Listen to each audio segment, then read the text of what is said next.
Opinion is achieving 100 GW capacity in nuclear power by 2047 feasible. India's reliance on thermal power to meet its growing electricity demand has been significant and somewhat risky.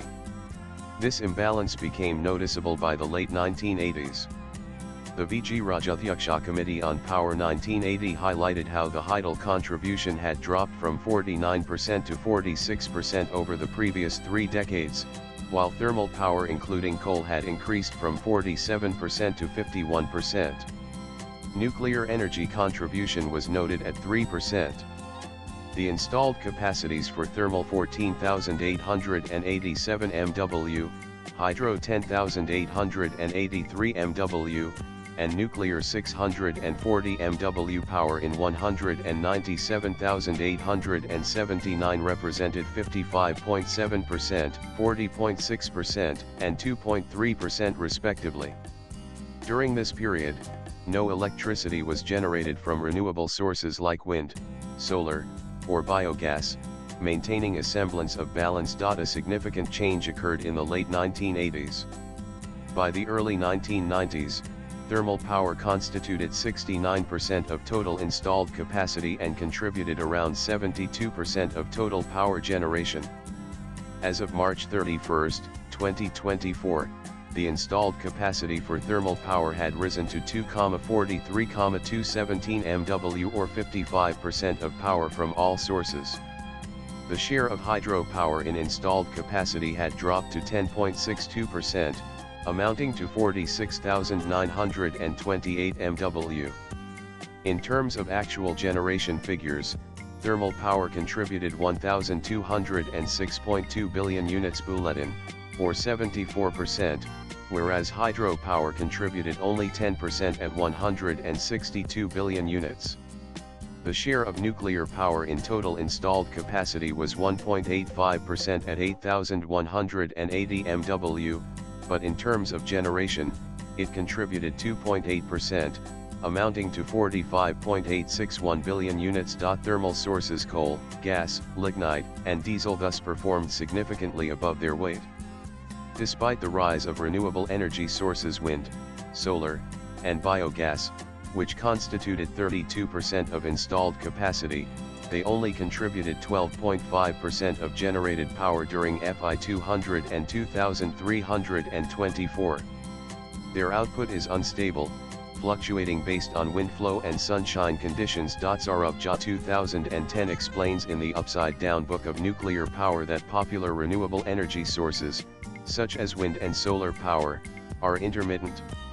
Wind power is only available when the wind blows, and solar power requires bright sunshine at a specific angle. These sources are unsuitable for base load power.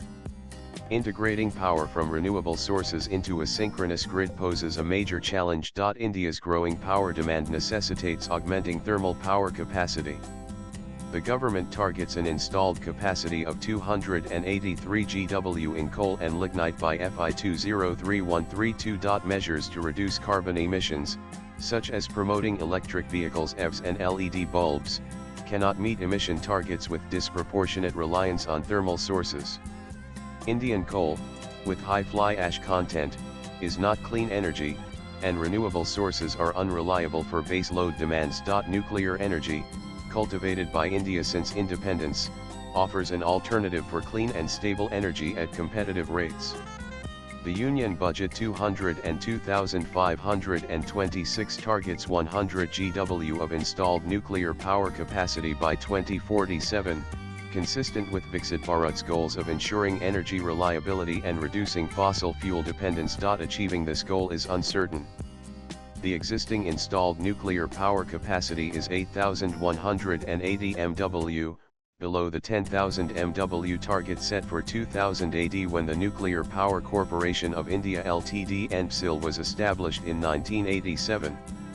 Dr. H. N. Sthna, the Atomic Energy Commission chairman in 1981, admitted that the 10,000 MW target was ambitious for 2 decades. Suresh Kulmati criticized the government during a Rajya Sabha debate on August 6, 1984, for setting the clock back on India's nuclear capability and energy program with the Pokhran nuclear test on May 18, 1974.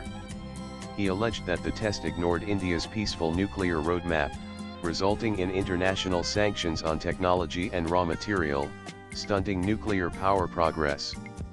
He noted that where 10% of global power came from atomic energy, India generated only 2.5% from nuclear power. Kulmati suggested opening India's civil nuclear program to the International Atomic Energy Agency (IAEA) for technology and raw material supply assurance. Though controversial, the India-US Civil Nuclear Agreement 2008 achieved this, ending a 3-decade technology denial to India and ensuring access to nuclear fuel and technology while placing facilities under IAEA safeguards. Despite controversy, this agreement boosted India's civil nuclear program. The international embargo stunted nuclear power capacity between 1974 and 2008, as admitted by Dr. Jitendra Singh, MOS, Department of Atomic Energy, in response to Vivek K. Tanka's question in Rajya Sabha on December 28, 2017. The MOS estimated scaling up installed capacity to 22,480 MW by 2031. The Union Budget 202,526 outlines a nuclear energy mission for Viksit Bharat, targeting 100 GW of installed nuclear power capacity by 2047, involving private sector partnership. Amendments to the Atomic Energy Act, 1962, and the Civil Liability for Nuclear Damage Act, 2010 are needed. The mission includes research and development of small modular reactors (SMRs), with 20,000 rupees crore allocated. The government aims to operationalize 5 indigenously developed SMRs by 2033. According to the IAEA, SMRs are advanced reactors with up to 300 MW per unit capacity. 5 SMRs might add 1,500 MW by 2033, assuming the minimum number envisaged. NPCIL operates 23 nuclear reactors, 13 of which began commercial operations this century, yet the installed capacity remains below the 2000 AD target. Nuclear energy's advantage lies in its dependability for 247 power generation.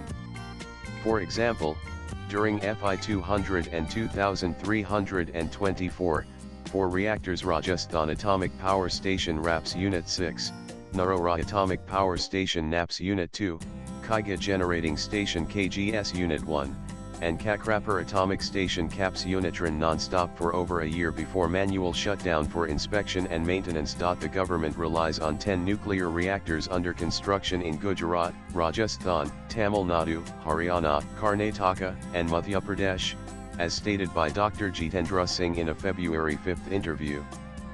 Plans for 10 more reactors are in progress, including a major 61,208 MW plant in collaboration with the USA at Kavita, Andhra Pradesh. Swipe left for next video. However, reaching 22,480 MW from the current 8,180 MW within 6 years requires over 2,000 MW annual addition, escalating to 4,875 MW per year to reach 100 GW by 2047.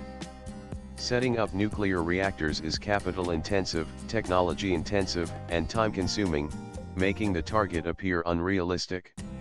Nevertheless, with the international embargo issue resolved, India can hope to benefit from the nuclear energy mission and reach some milestone. Views expressed in the above piece are personal and solely that of the author.